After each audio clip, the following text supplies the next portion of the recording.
Hello and welcome to us talking about Summer Games Fest. Summer Game Fest is here, and there's a crop ton of games. Yeah, I made Elise watch it with me this year. Mm-hmm. I love watching these. I said it a bunch of times as we were watching it, but Jeff. What? Homeskillet.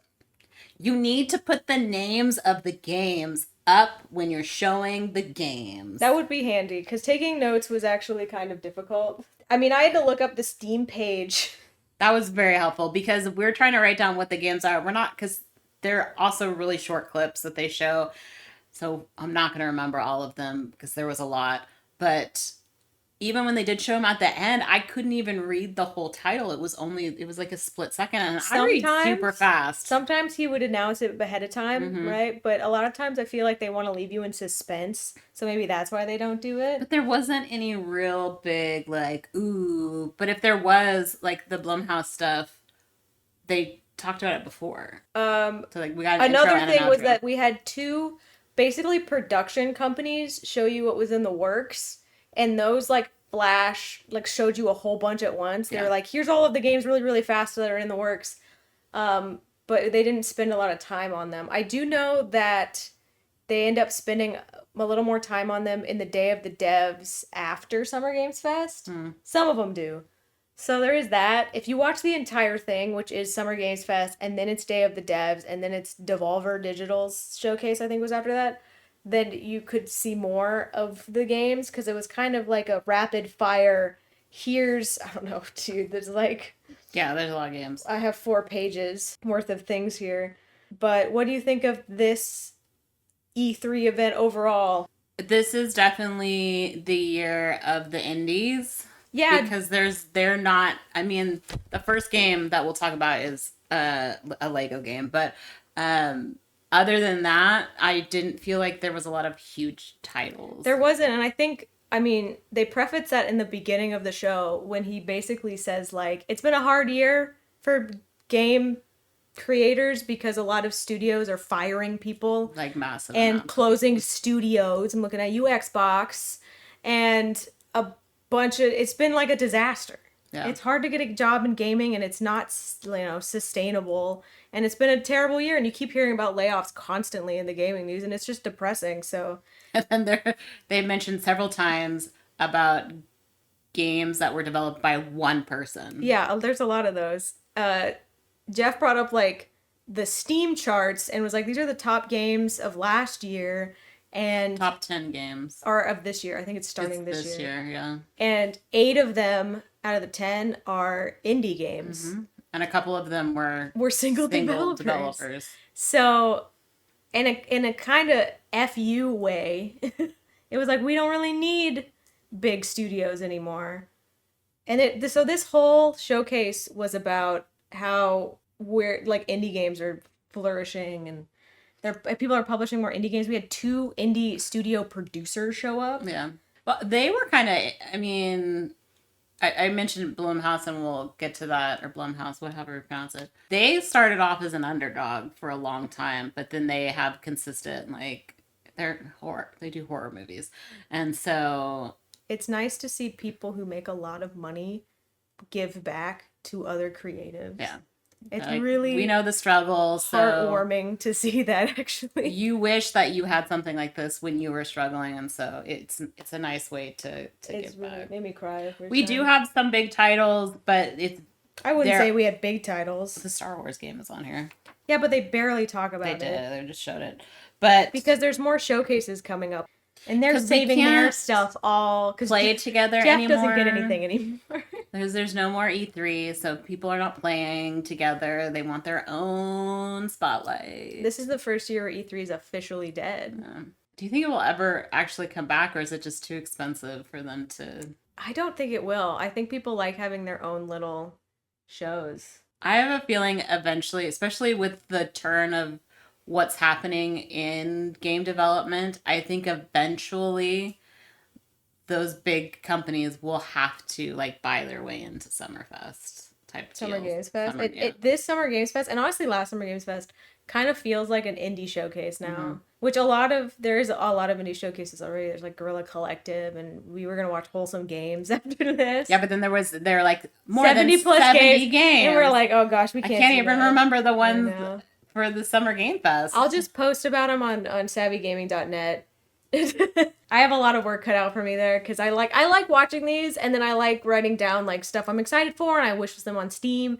And so on our websites, I try to post everything that has been announced. But if it's more than like 30 games, that's a large. I just go through because here's shit that I'm excited about. Yeah, she also like adds the link to the videos if you want to watch it yourself. Yeah. So yeah, that's a it's a lot of work, but I like it.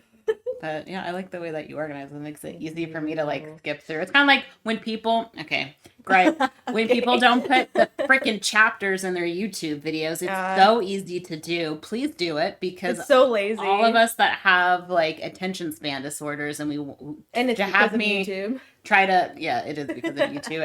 ADD is brought to you by YouTube. So I don't want to have to slowly move the cursor to try to figure out where I need to be, or you're like, okay, well, I'll just sort of listen, and then you miss it because you're doing something else. Yeah. And then you have to, All right, are we ready? I think so. I don't think I have anything else to say, but we got a lot to get through, so. And there are some dates. There are a lot of not dates, though. Yeah, a lot of these games put on your wish list. Are actually coming out this year, which is interesting. Or this month. Yeah. A lot of recent stuff. I didn't write them all down because, again, everything went so freaking fast that just trying to figure out what the name of the freaking game was. My first note is the first thing that Elise said here, which is, Jeff, you have an ugly jacket. Yeah, it's like this suede. Sorry, Jeff. Sorry, Jeff. I mean, it was better than the other guy's shoes that were green, but we have a new host, too. Curious Joy was, like, the co-host. She was so cute. I liked her. She's a streamer. She was in the audience last year, and she did a great job. Good host. Better jacket. Yeah, it was an interesting outfit. Mm-hmm. Very cash. Yeah, well, it's a cash event. This isn't the Game Awards, okay? Where only half the people are dressed up. That's true. So it opened up with Lego Horizon Adventures. And this is where I think having it on the bottom would have given it away, right? Because it started out with the guy being a hot dog. In a hot dog suit, yeah. And you're like, it's Lego, but you don't know where it's going. And then once it says Gorilla, you're like, oh, yeah, it's the Horizon team. So weird choice to make Horizon Lego game. It actually looked pretty decent because it matches the sets of the game. It's multiplayer. That's cool. Yes. 2-player online co-op. You play as Aloy and Varl. I wonder if you could play as somebody else. She's got a whole team of people. Yeah. It looked like it was just Varl, but maybe you can play as somebody else. It's funny that, what's her name? The voice actress. Ashley. Is it Bard? I don't remember. She's doing like a higher pitched voice for Aloy, and it sounds weird because she's played in so many other games where she does that kind of voice, and Aloy's such like a lower, grumpier range. Super serious, sad. So it's weird to see Aloy be like, "What's up, everybody? It's me, Aloy. I'm here to help." And I was like, I don't know her. Mm-mm. Who is this? No. Who's this fake Aloy? So that's interesting. It's also coming out for PC and Switch. So good job, Sony, for not hoarding your game stuff. That'll be handy if you ever want to do online multiplayer. Maybe they'll do cross-platform, but knowing them, they probably won't. Is it something you'd be interested in playing? I'd be interested in playing with you. Yeah, I actually you like the Lego games a lot, enjoy the Lego like games. I played both. I finished. I think I 100%ed both Horizon games. I'm gonna look up if it's couch co-op. It said online co-op is what they said, but doesn't mean that's what it is. The Lego games are interesting because sometimes you get voices and sometimes you have to read. So like the Harry Potter ones, they didn't speak, which I was fine with. But I wish it didn't speak in this one. Yeah. I think having Aloy grunt would have been funnier. I'm trying to see if is there a date too? Do we have a release date? Because I don't remember. Oh, it's gonna also support cross-platform co-op mode. according to Reddit, so take that with the biggest grain of salt you've ever seen in your life. Most Lego games have couch co-op, so I'm going to assume it has it. Don't have a firm release date outside of fall 2024. Okay, so sometime this year, which could be basically if it says we don't have a release date, but sometime this year, there's a really high chance it's going to be pushed to beginning of next year. They're usually up in November. So yeah, that sounds fun. Probably play that together. Yeah, that'd be fun. And then we move on to No More Room in Hell 2. There is no organization to this Summer Game Fest. Like, do you want to keep on like a theme? The most random games in and out of order. So I don't know who decided this. What order would it be though? I don't know. If you had to do an order, I would do it by release date. Interesting. Like, what would you end it on? I guess you'd have all the games that are TBD. At the end? Oh, what would be my last game? Yeah. Would you do the games that are TBD first and then do the ones that are releasing sooner after that?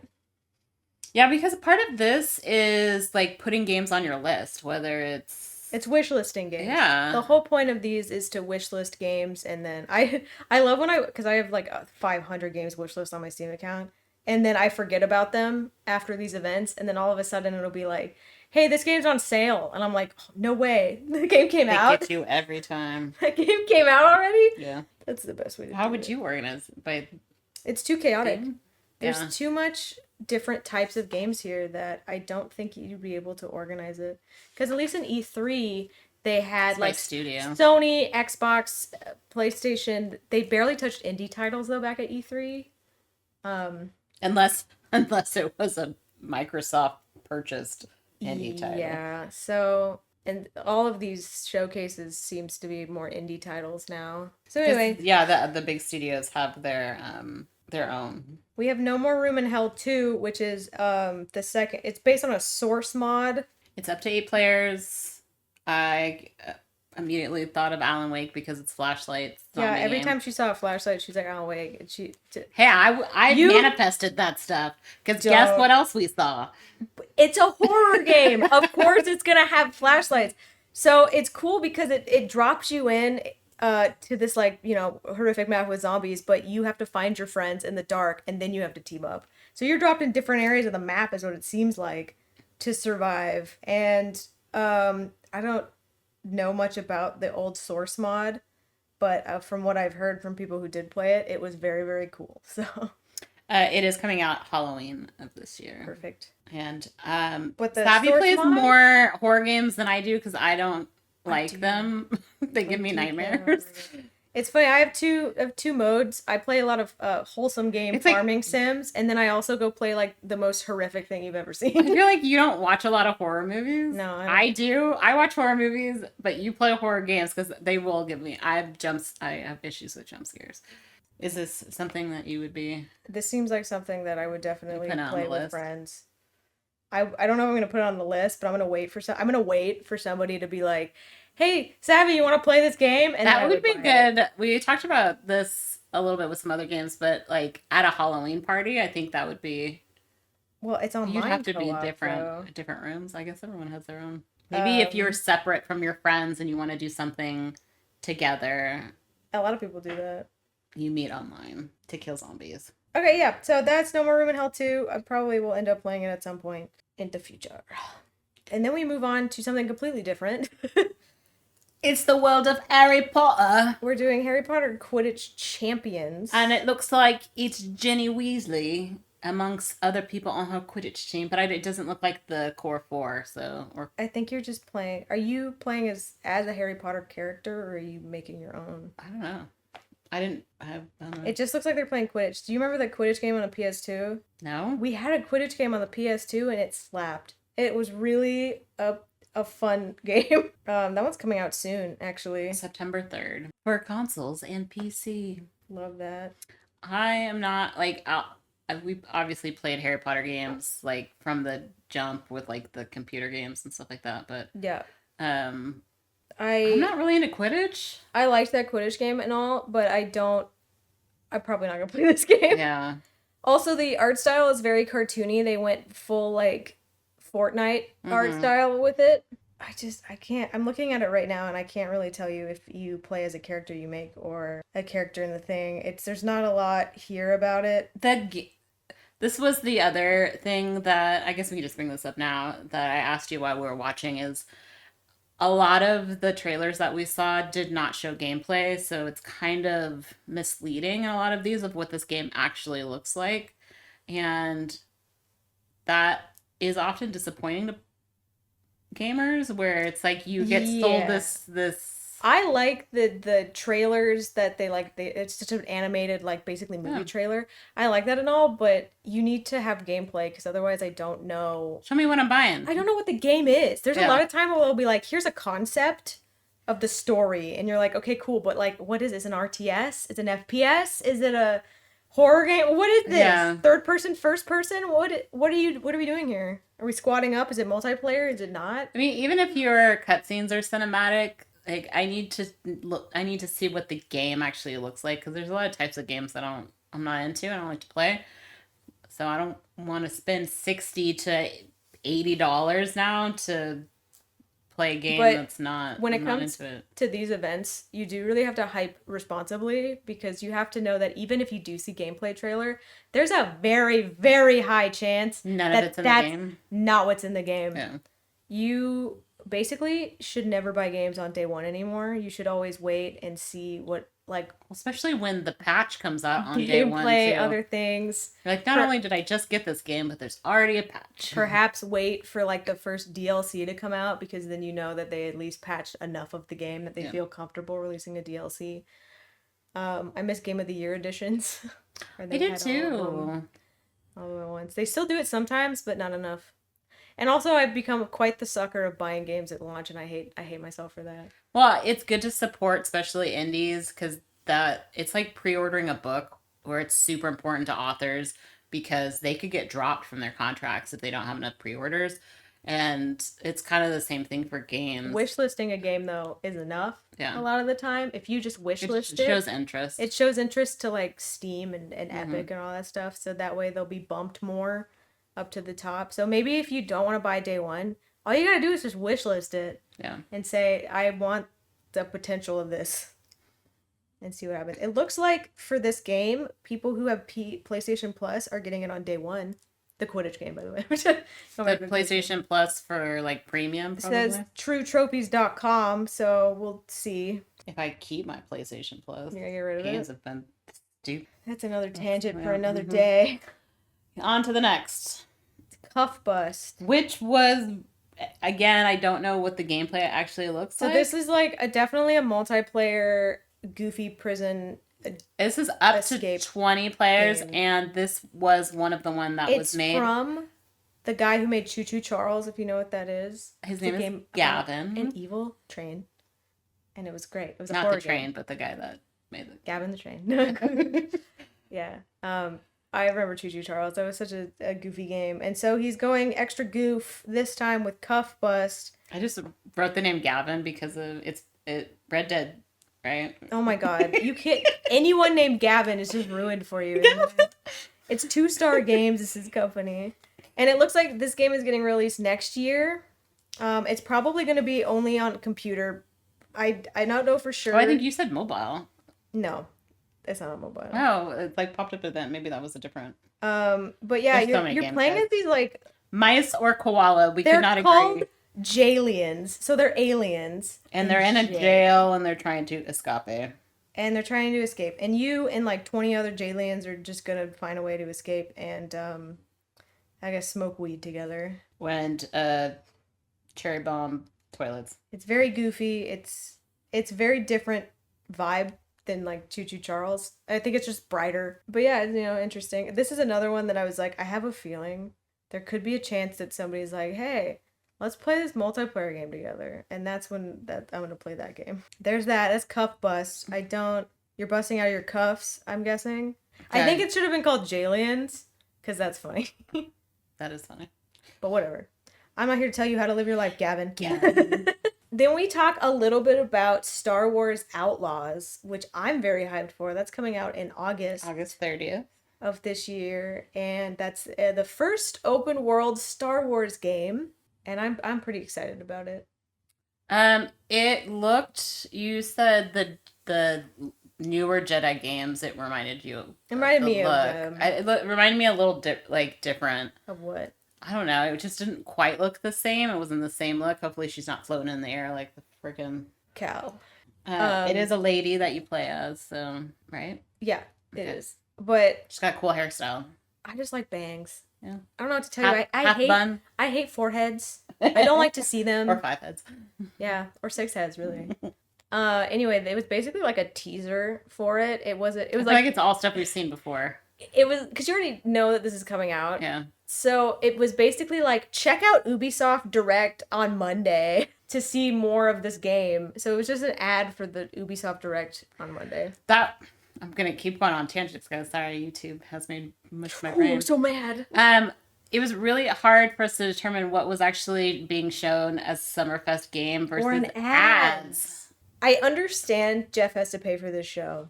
I get it.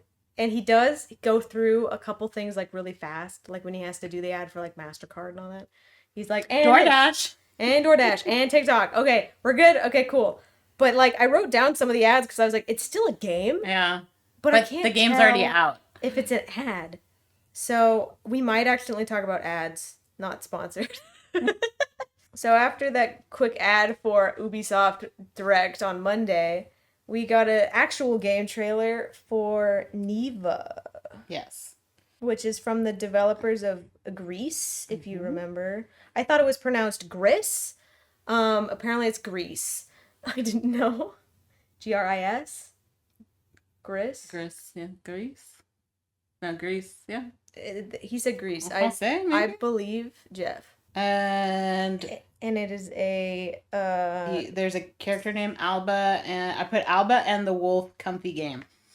It's a 2D puzzle platformer, side scrolling, kind of like Greece. It's the same as Greece, and it's got the same art stuff as Studio Ghibli. I wouldn't say that. As creature wise, I was like, it reminded me a lot. It has black goop creatures, which people associate with the Studio Ghibli. Well, it's very similar to Greece. Like the forest creatures reminded me of. Can't see a deer with that. Well, a deer with crazy antlers reminds me of. Yeah. So that's that game. That is coming out this year. I believe so. Nintendo Switch, PlayStation 5, Xbox, and PC. Nice. So then we are on Civilization VII, which is 567. Yeah. And Sid's still kicking. He came out and he introduced it. Mm-hmm. I don't know. I can't distinguish Civilization games from Civilization games. But there's another one. It's coming out next year. PC and console. So that's all I have to say about that, because it was basically a cinematic trailer. It showed no gameplay. Yeah, it was like the intro. They said that there will be a full reveal later this summer. Then we finally get a release date for Black Myth Wukong, which we have known about for a very, very long time, which is classic Monkey King myth from Chinese mythology, and it's a Dark Souls style game, and the cinematics always look like the most amazing movie I would have ever seen in my life. But he pulls a spear out of his ear, which I thought was I don't actually know anything about that story. Call me an ignorant hoe if you want, but I would like to learn it through the eyes of Dark Souls video game. So I hear it's pretty accurate is what people were saying, so that could be cool. And our release date is August 20th. Yes. There was an ad, I feel like, for Asgard's Wrath 2, which is already out right now for the MetaQuest 3. It's either announcing that it's for the MetaQuest 3 or it's... Yeah, it came out in December. Yeah, it already came out, so I think that was an ad. Quest available now. Once Human is the next one. It reminded me of the Immortals of Avium meets Prey meets Borderlands. She's just listing games that we played together. That's what it looked like. Well, to me, it looks like Remnant versus... That's what I was like, okay, I see that aspect of it because they do the little, like, hand magic stuff, and then some of the creature fighting remind me of Prey. It's a multiplayer open-world survival game. There's a lot of those now. Yeah. Set in a post-apocalyptic future. So yeah, it's another open-world survival game, baby, but this time it has kind of trippy creatures instead of just zombies. And this is coming in July 9th. Yeah, the demo looks like it's available on Steam. So sounds fun. Oh, that was the other one that I'll probably get dragged into playing because open world survival games I get dragged into playing all the time. And they never stop being made. So, next I can't tell if this one's also an ad, but it was for Warhammer Space Marine. And that comes out in September. 2. Warhammer Space Marine 2. I want to say this is... It did also look like an ad, so... This is a weird thing that I've seen on Steam recently, especially with the Summer Games Fest games, where you pay extra money to get the game earlier than everyone else, and it's only like by 2 to 4 days. They did that with this game, and they did that with, we're going to talk about Sonic X Shadow later. And they're like, oh, pay 10 extra bucks, and you can play the game early. And I'm like, who would do that? Why would I pay extra when the game's going to be broken? I don't know. I don't know why you would do that. I guess... To say you played it first? To be like, hey guys, I'm going to spoil this for you? Because that usually comes with like gold editions and ultra editions and super cool guy editions as like a bonus. Sometimes you get it in the mail like the day before. To. The next one is not an ad because they actually came out to talk to us about it. I feel like that Warhammer one wasn't an ad. It just was poorly timed to make it look like it was an ad. Again, it was really hard to distinguish what was what. Because then all of a sudden you're like, oh, it's an actual game. And then you get like a QR code or you get like... Sometimes it would be like an ad and then an ad and then a game ad. And you're like, okay, we just saw like Samsung Gaming HUD plus like Dolby, whatever. And then all of a sudden it's like, and then this game. And I'm like, wait, is this game? So we know this one's not an ad because they brought out the creative director of Persona 3, 4, and 5, who is making Metaphor ReFantazio. It's just called Metaphor. It's called Metaphor. It's not just called Metaphor. It's called Metaphor ReFantazio. Yes. And I probably mess that up, but it's it's funny to say ReFantazio. ReFantazio. Fantazio, yeah. Which is a fantasy Persona game that we already knew was coming out. Savvy, tell us about Persona. I want to tell you about Persona. You've played quite a few of them. And what about... Are you excited about this game? Because you are a Persona fan? I am a Persona fan. I've never finished a single Persona game. Yeah, you told me they're super long. They're so I've watched you play some long, and I've never finished any of them. I don't know how I feel about this one. I like the fantasy elements of it. So you have party members and you transform into your job, and they call them archetypes, and there are 40 different archetypes. Yeah, so you would like in Persona, you would summon your persona to fight for you sometimes. Mm-hmm. Your little guy. And so this one's kind of like you're just turning into that guy now. So it's basically the same thing. It's the same game. Just now, there's elves. Different archetypes. There's elves here now. And this is an Xbox exclusive, right? No, it's on Steam. Well, they said for Xbox. Oh, just kidding. For PlayStation 4, 5, Windows, and Xbox Series. For some reason, I wrote just Xbox because that's what they said. I mean, it looks really cool. I feel like I should finish the Personas I started before jumping into this one, but... That may take forever. I might take a look. And then the next game, Savvy was like, get ready to get mad. It's so funny to watch people be like, welcome back to the world of Arkham. And everyone in the audience is like, woo, yeah. And then they're like, on MetaQuest 3 exclusive. And everyone's like, oh man, that sucks. So yeah, there's another Arkham game coming out for only MetaQuest 3. I wonder why they're doing that. And it's Batman. The whole Quest thing, so I have a Quest 2. I use it mainly for working out. Now you can work out as Supernatural. Batman. I wish they would sponsor us. I love Supernatural. But no, I said work out as Batman. Oh. How would you do that? You punch rats because he's fighting the Rat King. He is fighting the Rat King. It makes me a little nervous for Quest stuff because the Quest 1 was out for a bit and then now it's just not supported at all. Like if you have a Quest 1, good luck to you. And it makes me nervous that they're gonna do that for the Quest 2. Oh, absolutely. Like so many people bought that Quest 2 like during COVID. Yeah. And now they're just like, hey, and you know the Quest 3 is like super expensive. It is because it's VR, but it's also they do AR stuff with it. So it seems almost like a scam that they're like, okay, so we got everyone to buy the Quest 2 because it was cheap. It was the cheapest headset out there, and it was pretty good quality for how cheap it was. And now we're going to discontinue support of Quest 2 for Quest 3, and Quest 3 is going to be so much more expensive. Yeah. And you're just going to buy it. Makes me really nervous. Because you now can't play anything on your Quest 2 although you upgrade. The stuff that I have played on my Quest 2, I really enjoy. Like, we played the Star Wars game. We played both Star Wars games. Because we have the Galaxy's Edge and then the Vader game. And then I have a couple, like, puzzle games and stuff that I played on there. But you do really... I bought an attachment on Amazon. You need one of those. Yeah. It's too top-heavy. It gives me a headache. I'm sure the Quest 3 fixes that, but at the like extra charge of $200, I'm like, I don't. Also, as a lady with long hair, putting my hair up in a weird bun to try to hold my. I just have to keep my hair down the whole time I play that. So yeah, Batman Arkham Shadow. It's supposed to come out in fall of 2024. And Roger Craig Smith. R.I.P. Kevin Conroy, because he's dead, and Roger Craig Smith has to take up the role. Again, so he's voiced him before, which we've met Roger Craig Smith a couple times. So many times. Nice guy.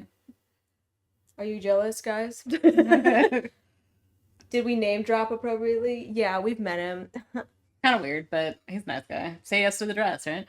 Yeah. So I'm glad that they brought him back for it, because I thought he did a good job. He did fine. So, because Batman and Joker retired for like a hot minute, and then they brought in Roger Craig Smith and Troy Baker, and they let them do one game, and then the two other guys were like, yeah, we're coming back. Yeah. You can't have our voices, but so I'm glad they brought back Roger Craig Smith, because I thought he did a good job before. Yeah, he's pretty decent. The only issue I have with Roger Craig Smith is I can tell it's Roger Craig Smith.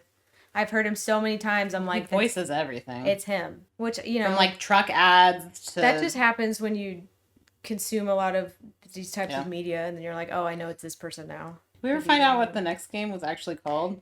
So the next game is that basically they're saying that they're adding Fatal Fury fighters to Street Fighter 6. Yeah, we never really saw. They showed like an anime trailer for it, and they didn't show like in-game stuff. No. Which is weird, but that's what they were basically saying. Because then didn't we get another Street Fighter thing later on? We got another Fatal Fury thing. Oh, okay, Fatal Fury has its own game coming out, and that's City of the Wolves. But they're also being added to Street Fighter 6 for the next season 3. I had to look it up because I was like, what are they trying to tell me with this ad? And that's what they were trying to tell me with this ad. According to the videogamechronicle.com, it says, like, Bison is the first character to be added this summer. Terry will follow in autumn, then Elena in spring, before Mai finally arrives. Of course they have her last. In the winter of 2025. So, yeah. It says for the new Fatal Fury game, City of Wolves, which that one shows up later, but I'm just going to get it over with now. After 26 years, Fatal Fury is back.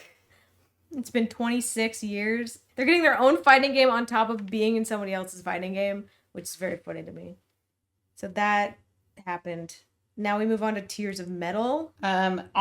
So it's the year of the indie game. I saw so many things set in like Scotland or people with Scottish accents too. I'm like, all right, Merida.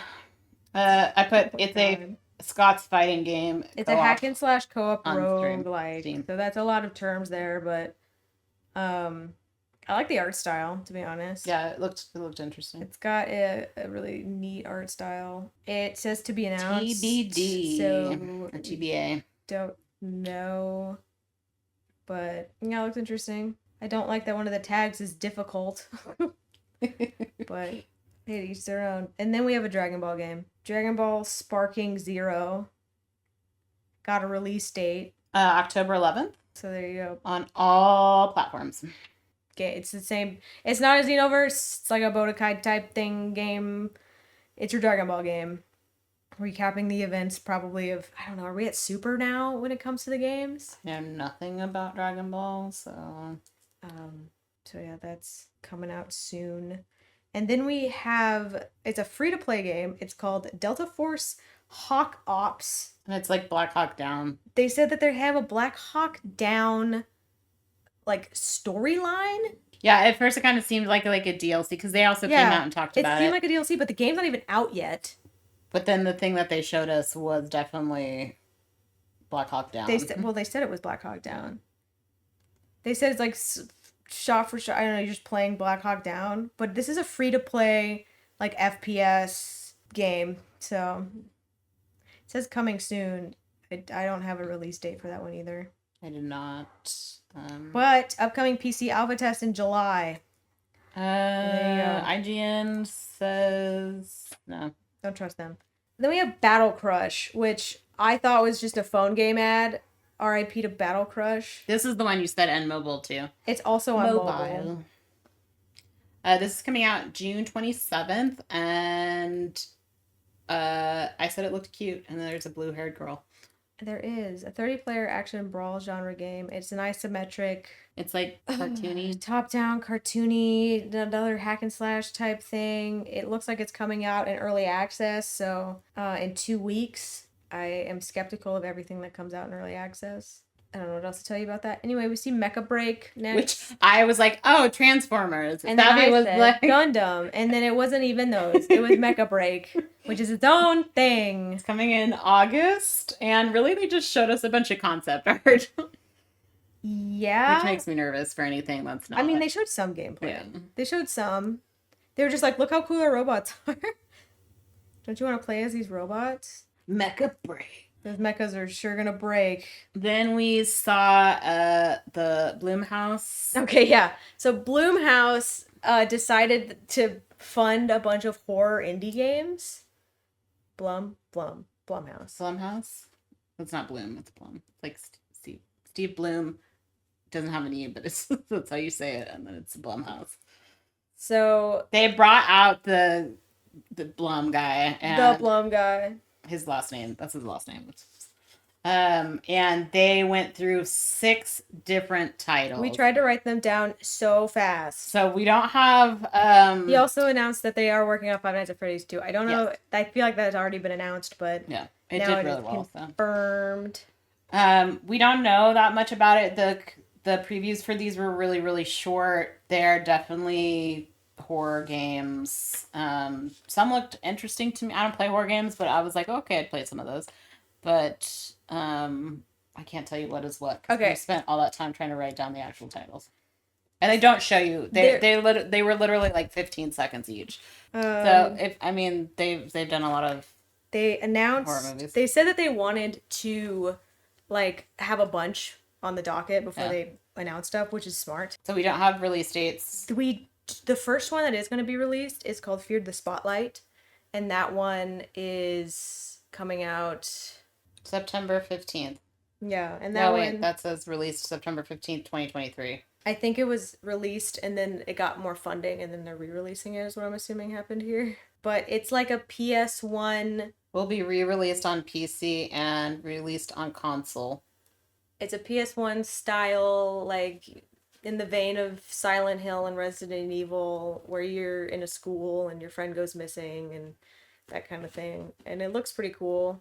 Very spooky. So that's the first one that's going to get released. And then they had like Crystal, the Theater of Idols, Grave Seasons, Sleep Awake, The Simulation, and Project C, which didn't have any gameplay. And that one is a Sam Barlow game that they're working on. And Sam Barlow is the guy who does Her Story and Immortality. Those types of games, so that'll be interesting to see. And then we looked it up. There's also a Project D that goes with that. Oh, Project D? I don't know. But it's like the rest of the word is blacked out, so I have a feeling there's more to it. Project D's nuts. That's when I looked up Sam Barlow and we were looking up stuff for him. Crystal doesn't have a release date. I guess I can look.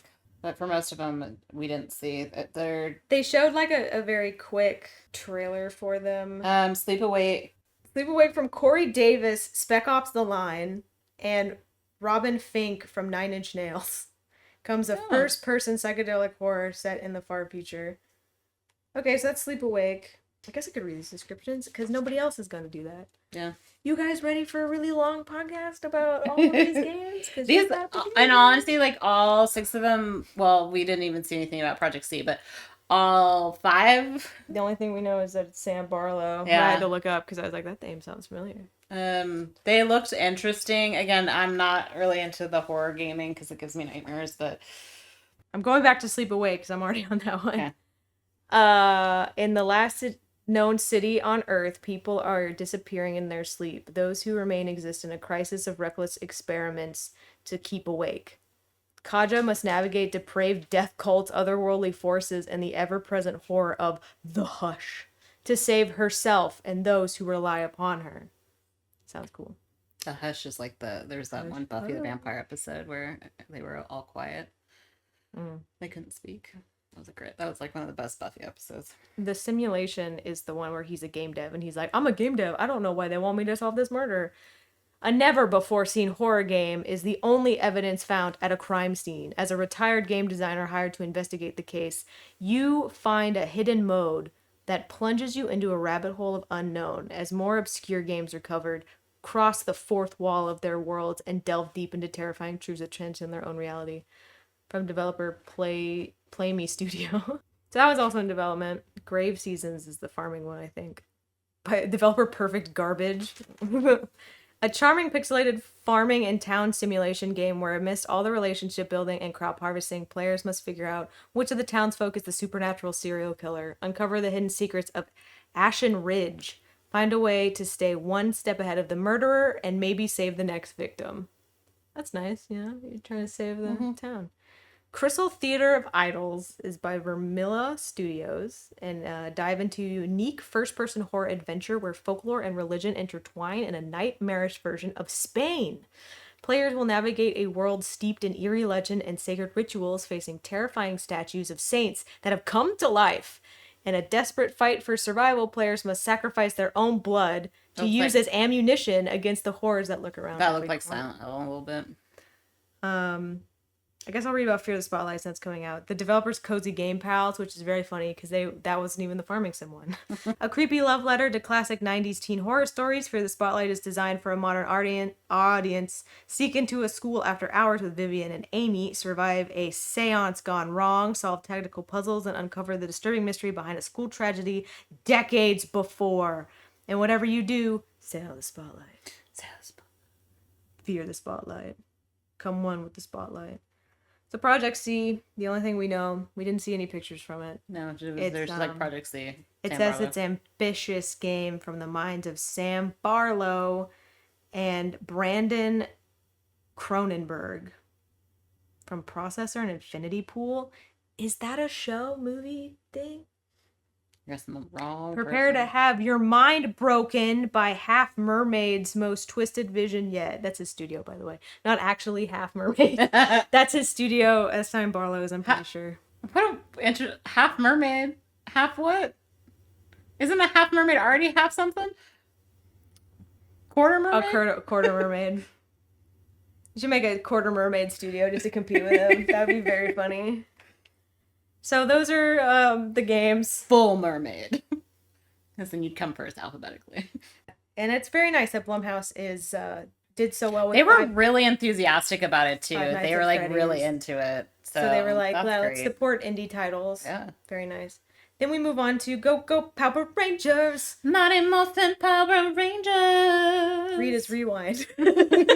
Is the name of this one, and it's kind of in the same vein as those arcade ones. Yeah, it's very arcadey. It reminds me of the Street Ninja Fighter. Turtles Shredder's Revenge that came out somewhat recently. It's got kind of interesting like little mini games. Like it looks like you ride on a motorcycle, you're on a mech, and it has little animated cutscenes is what it looked like there. And I actually was kind of excited about that. Sounds fun. This is coming out late 2024. Now we have Deer and Boy, which is a French game made by one guy who then got a team of 8. So it's when he got funding from the French government. It looked cute. It did look very cute. There's a game, and I have it, where you're like a fox, and you have little fox cubs. That's what it reminded me. a cinematic platformer who you follow the journey of a boy who, during his flight, will meet an unexpected companion. Together, they will overcome any obstacles that will change their lives forever. It's a weird way to do that first sentence, but it sounds like you're hanging out with a deer as it grows up. Carries it on his back, and then it gets bigger, and looks kind of emotional, you know. Release date is unannounced, so that looks nice. Coming soon, hopefully. And then we have Kingdom Come Deliverance 2, which I just wrote medieval. If you know, Kingdom Come Deliverance is a very ambitious, it was actually like an indie title where you were a medieval squire. It was impressive for what it was, but now there's a second one, which is even more grand, where you play as two shitty brothers, it looks like.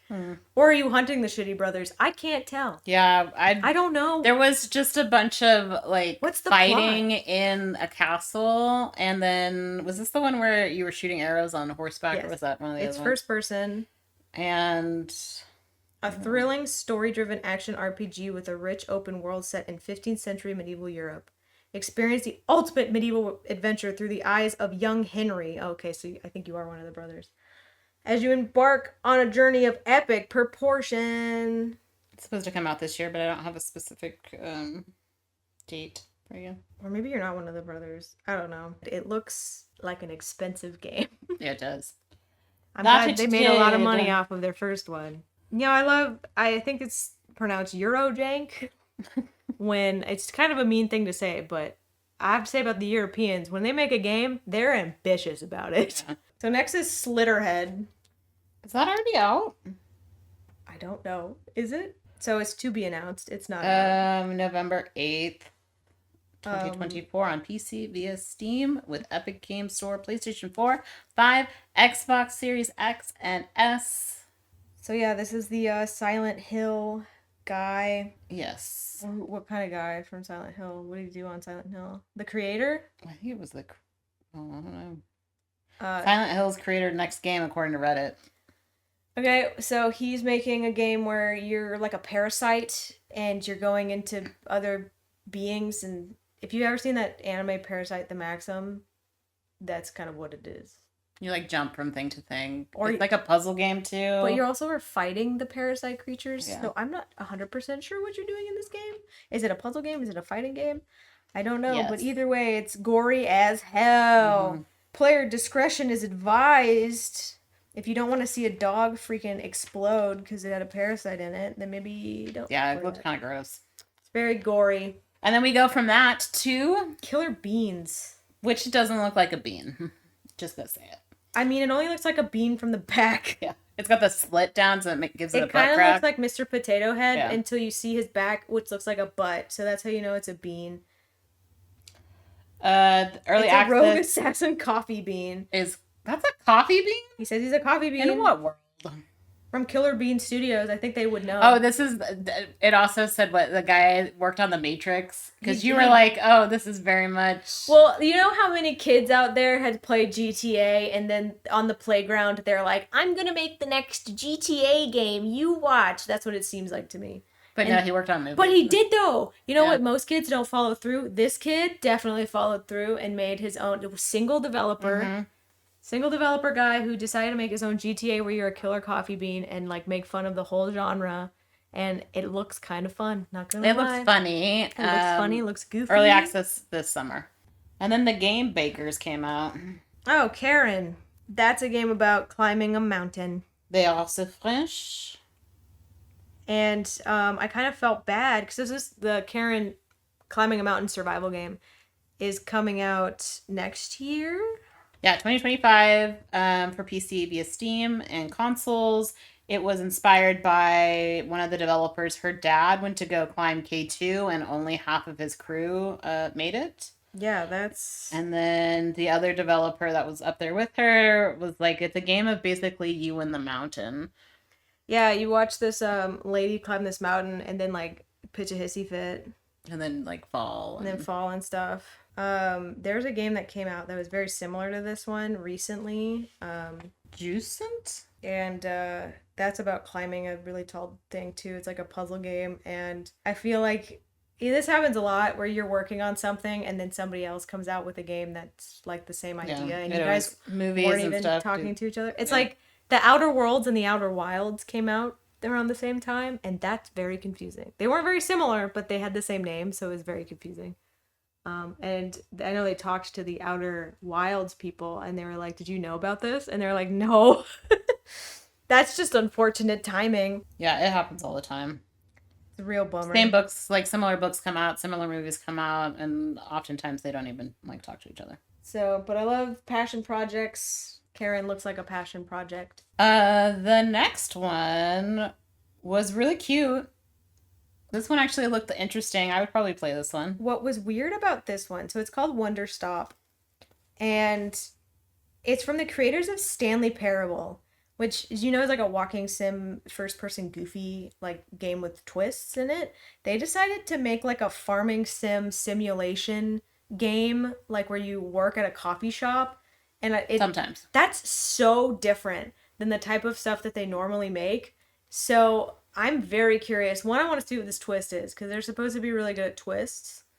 Two, it's nice to see people trying different things. Yeah. You know? So it's the main character is a girl who works at a tea shop, but it reminded me a little bit of Legends and Lattes, because she works at a tea shop, but she was a former warrior, and now she's just trying to figure out life. So it's like there was the Emily Chambers robot book too, with the tea shop. So it's kind of like, it reminds me of a little cozy fantasy. But graphics wise, it looked cool. And then she does all the side quest stuff, and then she's having a hard time in life. It's got a very cutesy art style too. And I don't know, I just like the fact that it's from a studio that this isn't really the type of stuff that they normally make, and they're trying different things, especially because it's a cozy little farming sim thing, and that's kind of my jam. So what if it's like the twist is it's a horror game? Then that would be amazing, actually. It'd be like made for savvy. Next. Yeah, we have Unknown 9 Awakening. This comes out fall of this year, so 2024. And I remember seeing this trailer before. It's coming out for all platforms too. Because they wanted to make Unknown 9 like a big thing. Like, it has a book series, it has a comic book series, it has a podcast. They're trying to make it like a multimedia series thing. But this is But their do they have a game. playlist? Of what? To listen to while you're playing. While you're reading? Yeah. What's crazy to me is that people listen to like playlists with music that has lyrics when they read. And I'm like, how can you focus? Well, I told you I had to listen to another audiobook while I was reading Spider-Man. That's insane. I can't have two people talking to me at the same time. Well, as a teacher, it's like my life. But you're annoyed by it. I am annoyed by it. So, But I can only do 3 at a time, so... 3? Yeah. Oh my god.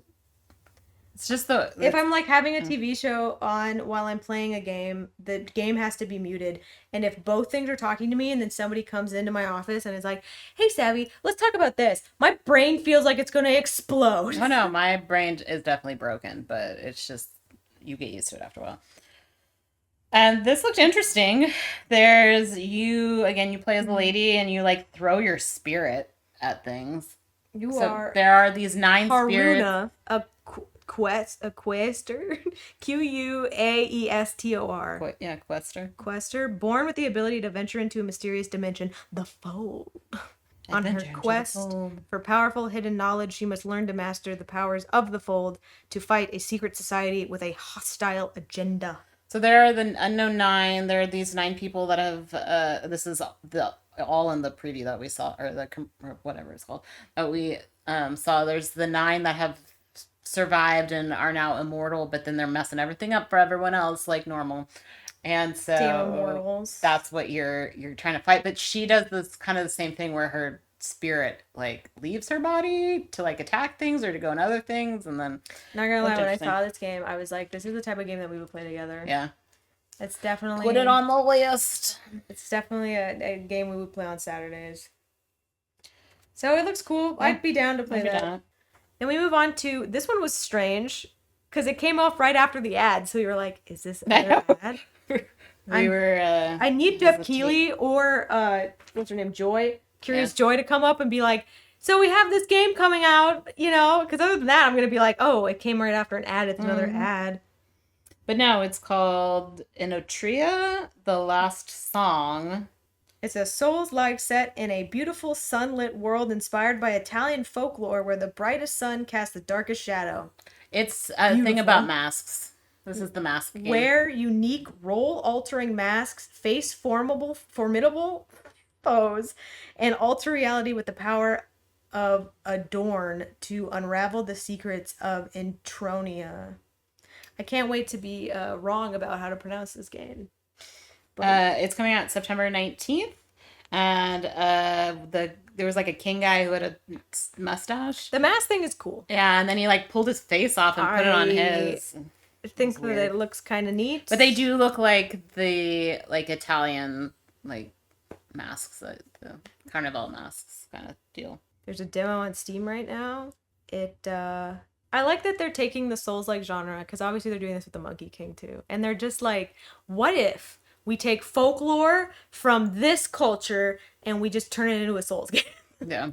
And gonna learn so much. Yeah, it's like Italian Renaissance. So that's fun. That's cool. That was not an ad. That's an actual game that's coming out soon. And then they announced the First Descendant, which is coming out in July 2nd. It's a looter shooter. It's free. It's from Nexon, if you guys know, the ones who made Maple Story and Mabinogi, and are known for releasing a lot of free-to-play games on their launcher that get taken down almost immediately because nobody's playing them. And I say that because I'm very bitter about the fact that they had a Ghost in the Shell multiplayer free-to-play game and it was awesome, and then it didn't do very well, so they took it down immediately, and now I can never play it anymore. So Nexon, bring it back. I know nobody's playing it, but like, Fabi wants to play it. I want. You have one player. Make a single player mode, because I'm so sad. They do this all the time, and we played Vindictus on there. I liked Vindictus. So I don't know. I have a rocky relationship with Nexon. They make a lot of games, and then they just kind of abandon them a lot of the time. I'm sorry I didn't pay for Nexon bucks at the 7-Eleven so I could play more Ghost in the Shell. Anyway, it's a game about... It also had a song. Looting and shooting and M83. Yeah. The band. Which is funny because Savi is like, oh, I know it from this. And I was like, that's the Versailles theme song. The television show, not the actual place. But I'm your king. Then we had the Among Us people come out, and they're also going to spout out a bunch of games. So because Among Us did so well, they decided to help out their fellow indie devs, and they're making a production company called Outersloth, because they're called Innersloth, is their studio. So Outersloth is going to fund games like... We wrote them all down very quickly. Yeah, because it was one of those. It was like the Blumhouse one where it's like boom, boom. I can't even tell you what any of these games are, because I was concentrating so much on, because there were actually long titles too, and I'm like, don't do this to me. They have Mars First Logistics, which I think is coming out soon. I'm actually gonna look that up really fast. I guess Mars First Logistics is already out, but it was published by them, I guess. It's a co-op Mars building game, and it's out on early access right now if you want to play it, I guess.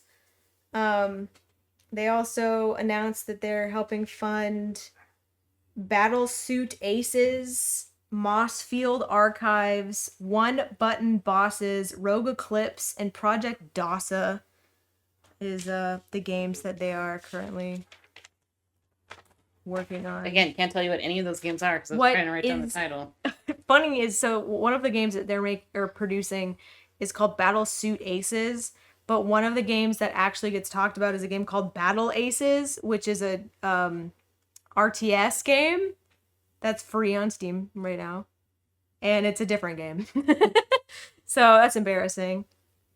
But yeah, so it's really nice to hear that the Among Us people are using their money for good.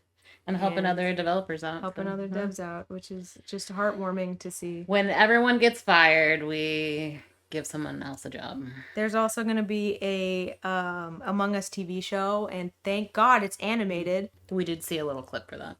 It just says that it exists and it has the voices. It doesn't say where it's gonna be at or where to watch. So I guess stay tuned to the AV Club because we'll probably be talking about it. And then next is Sonic X Shadow Generations, and now is my time to shine. So when this got announced, I'm kind of annoyed that as much as I love Sonic, they're re-releasing Sonic Generations and they're just kind of adding Shadow's storyline. They're like, brand new storyline. It's Shadow. And they're adding like parts from Shadow the Hedgehog and parts from Sonic 06 that he was in and parts from Sonic Adventure 2 that he was in because he was only in so many. And so it's the same game that they're making me pay for again, just with a little bit more Shadow in it. So instead of a DLC, they're like, suckers, buy it again. Yeah. And you know my ass is going to do that. Yep. It's coming out October 25th. There's a pre-order, and if you pre-order it, you get a skin that is what Shadow was originally going to look like. Oh, they gotcha. And also, I know I said don't pre-order stuff, but I want to get Adventure Sonic skin so bad. But you know that this one's not going to be as bad because they already released the game. They're just re-releasing it. Sonic Generations was okay. But I mean, bugs and stuff. Like, the game's already... We'll see. Yeah. What if you play the Shadow ones and you, like, fall off the map? Yeah, so I'm kind of mad that they're just making me buy it again, but I'm going to buy it because I'm a sucker. There better be new Sonic stuff. Because if it's literally just me having to go through the campaign of Sonic Generations, plus there's, like, I don't know, maybe, DLC. like, a DLC where I get to play what if it's just Shadow? The skin? What if it's, like, you're a Sonic in a Shadow suit? Oh my god, I hope not. But yeah, you get the skin of I hope that they add a Chow Garden in this one. They haven't added a Chow Garden in years, and I don't think this is the one they're gonna do it in.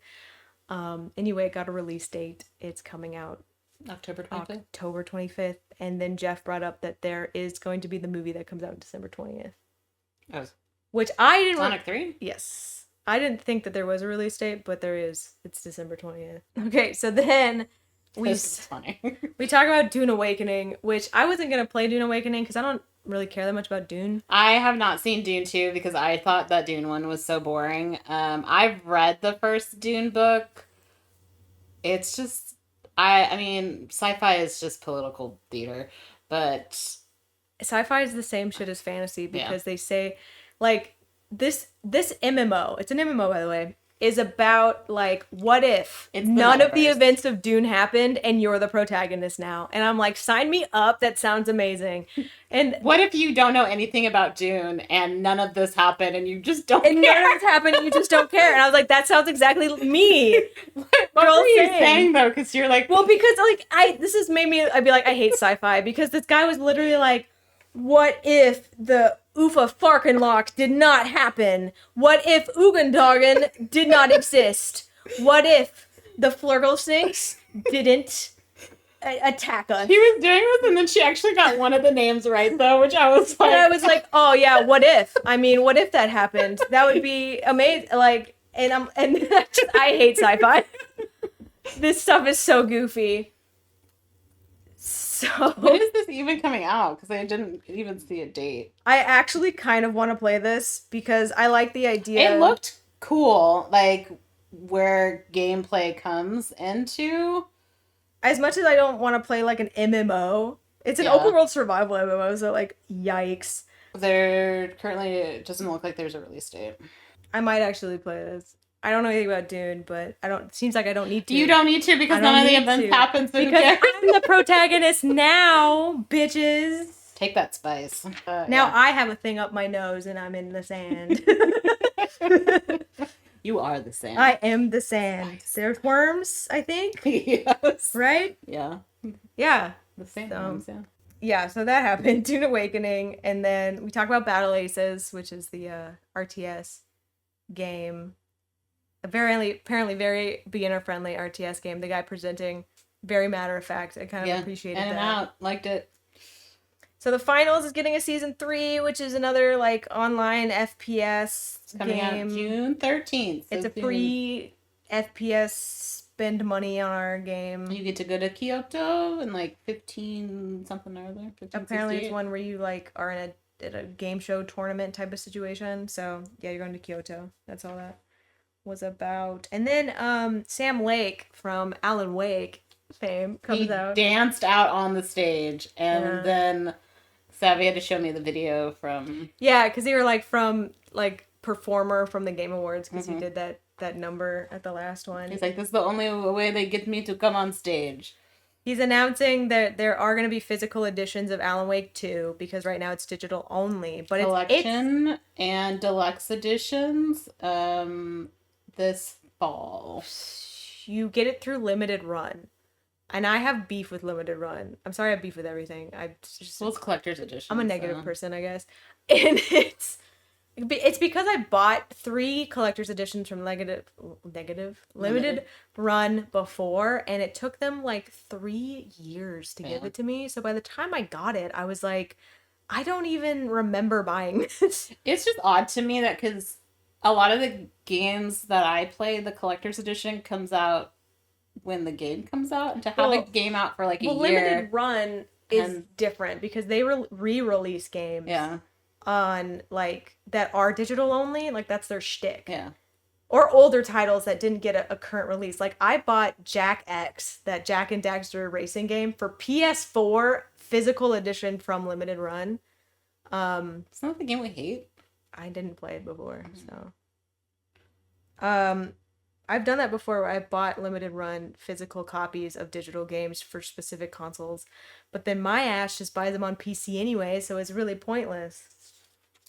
I don't hate limited run, but also I hate the fact that the collector's editions take 3+ years to get to me, and by then I'm like, I'm over it. The real reason, though, why he comes out is because there is a DLC that comes out on June 8th. Today, that we're recording. Yes. And because he kept looking at his watch, he's like, oh, less than 24 hours. And that is Night Springs, which is the television show from the game and the book, if you listened to our book club. And basically they just showed the guy that was also in the dance from the Game Awards. We also see... The 3 DLCs are Rose, the waitress that is your big fan, and she has to save you, and that's her Night Springs episode. You have the guy from the... Sean Ashmore. What's his character name? Ted? Yep. You have Ted from... who's like the sheriff who goes... Which they called him Sean, so I think he's playing himself. I think he's playing, yeah. And he has his own story, and then you have the lady from Control, who I think her name is Jessie, and she has her own sub-DLC story. So there's basically like 3 DLCs that are taking place in this bizarro world, and that's coming out now. So... Yeah. And that's Alan Wake 2. That's Alan Wake 2. New World Aeternum, which, if you know, that's the Amazon MMO that they made. I don't really know... you can play solo, co-op, and cross-play. That's all I wrote. And it comes out October 15th. Because that is already out, some people say it's like a remaster, update, successor to the MMO. It looks like you can still play multiplayer or single player. I don't really know what it is. It was very vague. It didn't bring it up very well. So I think it's like a different version of the MMO. I don't know. It was very poorly described. It showed like just the footage of something, and then anyway. Honkai's Star Rail. It's another update for Honkai Star Rail. They're probably adding another character. I couldn't really tell. Again, I couldn't tell. And I don't like the fact that I had 2 in a row that I was like, What are you trying to tell me? I know New World is out. And when it comes to Honkai Star Rail and like Genshin Impact, every time that there is an ad for it, I'm assuming they're adding another character to it. It seems like it might have been an update. They seem to be adding another character. They're like, if you say this thing on TikTok Live, then you get this guy. And so I don't know. I don't know what they were trying to tell me. I think it's a new character. It might be an update. When it comes to New World, I have no idea what New World Aeternum is.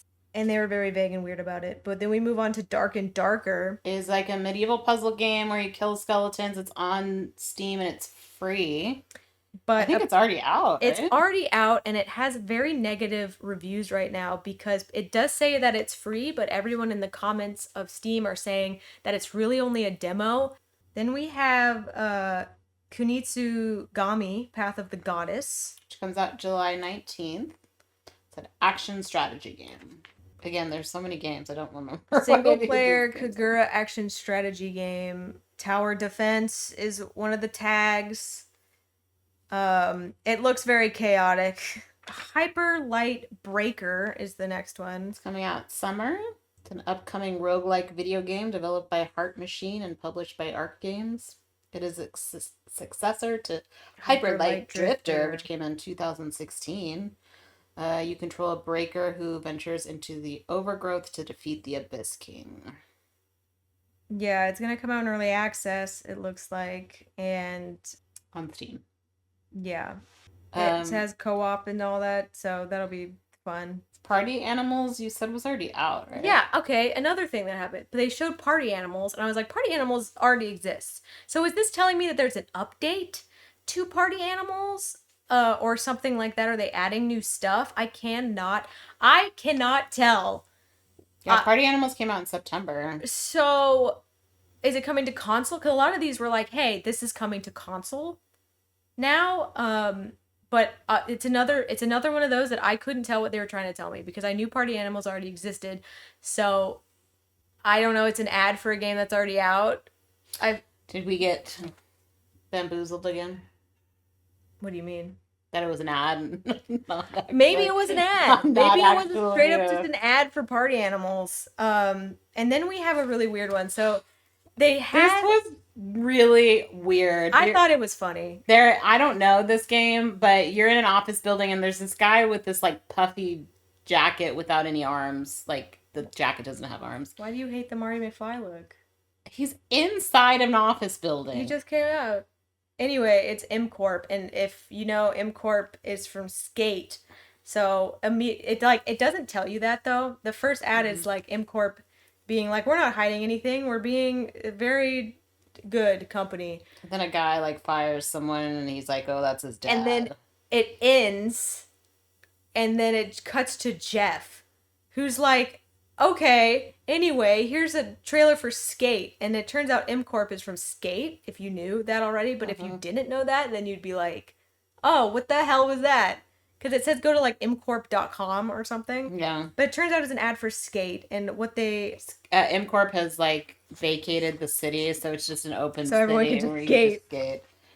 Yeah. So, this ad for Skate is basically saying that it's coming out on console for pre-alpha is all it was saying. Yeah, I put play it someday because I was like, what is pre-alpha?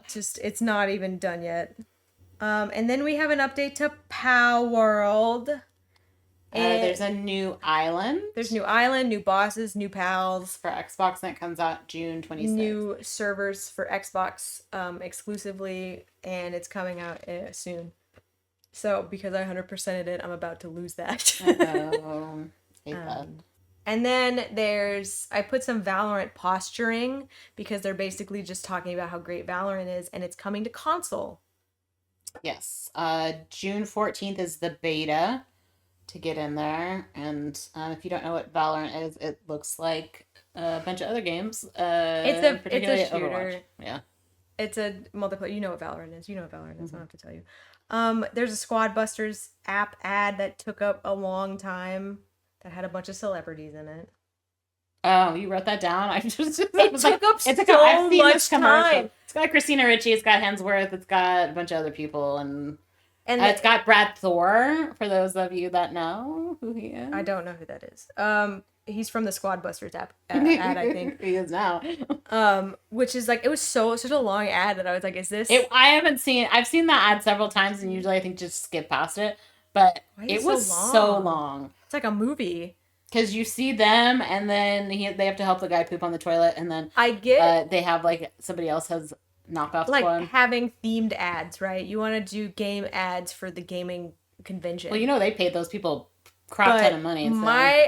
I'm so confused all the time by like, is this part of it or is this an ad? That one was definitely an ad. They probably let people get up to go to the bathroom, but I don't know why they would let people 2 games left. Get up to go. I know. Why would they let people get up to go to the bathroom during this time when you only have 2 games left? And the next 2 games is Monster Hunter World. They brought out the director to talk about that. Wilds. It comes out next year. World's already out. Yeah. Stop making games sound the same. There's... Especially when you show something at the beginning of it and then you're like, oh, this other same IPO, it's coming They're like, pay attention, we're going to show you a monster that, is going to be important to this plot, is basically what they were saying in Monster Hunter Worlds. And then they end with Phantom Blade Zero, which is... Is it another Souls game? No. They actually showed us real gameplay. It was the only one that was advertised as like, we're going to show you real... Because they've shown it before. It looks like Ghost of Tsushima. Just all samurai games are going to be. Well, it has the same like graphics stuff it do. Okay. I don't have a release date though. It's in development for PS5 and PC. I know that. Yes, PlayStation. It looks cool. Yeah, it looks cool. And it's going on tour. We liked Ghost of Tsushima, so we'll probably still... It's going on demo tour, which I think is interesting. It's like, here's where we're going to be if you want to play the demo. They're going all over the world, too. Which I think most games should do. They'd be like, here, if you want to play it, we're at this event. So that's really neat. Getting people out and about, meeting each other. And that's it. And that's all she wrote. It was interesting because as we think back, there's a couple of games I think that we're due for. I know we talked about we're overdue for a Far Cry game. Dragon Age is supposed to come out this year, the new Dragon Age, and that one just got a name change, but I don't know what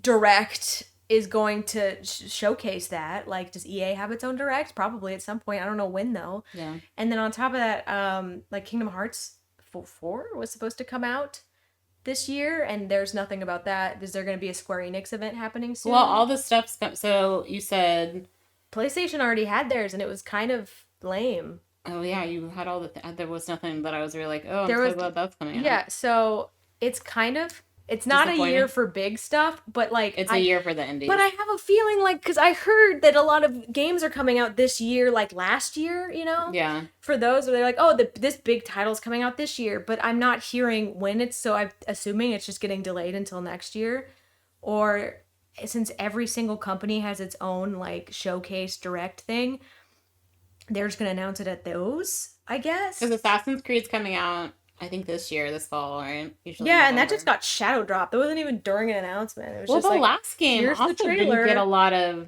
press either. Not that it was Valhalla. Fantastic. How they announced that one is they just had a speed painting of a Viking boat, like streamed.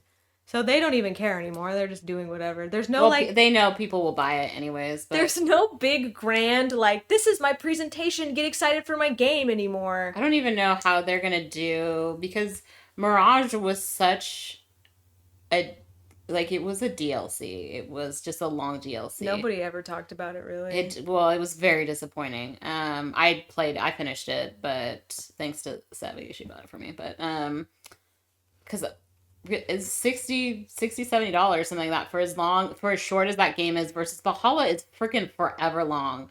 And it was supposed to be even Odyssey was forever long. Their games as service, like Assassin's Creed, that they only kept up for like 2 years. Yeah, but Mirage was very short compared. And Mirage was last year, and now they're making another one. They're going back on their old patterns of just like keep releasing the same thing over and over again. And I feel like E3 is basically dead. Like we don't have. Here's where all of the big games are. We just get them shadow dropped throughout the year. Yeah. They'll be like, here's the next Call of Duty, just it's coming out at this point. Also, here. There's more and more... GTA got shadow dropped. I didn't even hear that. GTA is coming out next year. Okay. So maybe they're just waiting until next year to... that got dropped. Was that got dropped at the Game Awards? No, it didn't. Because I was like, I'm surprised it didn't get dropped at the Game Awards. It just got dropped on its own. So and that's why you haven't heard about it because they didn't tell Jeff and Jeff didn't tell us. I hate that you have to keep your finger on the pulse of everything. You have to follow all these like social stuff to get like, hey, this stuff just dropped, or follow newsletters, or follow my website. Or you could just follow our website. I try to keep on the pulse, even if it SavvyGaming.net. I try my best. It's also where our podcasts are on there and our videos and stuff and all that. So shameless plug aside. Yeah.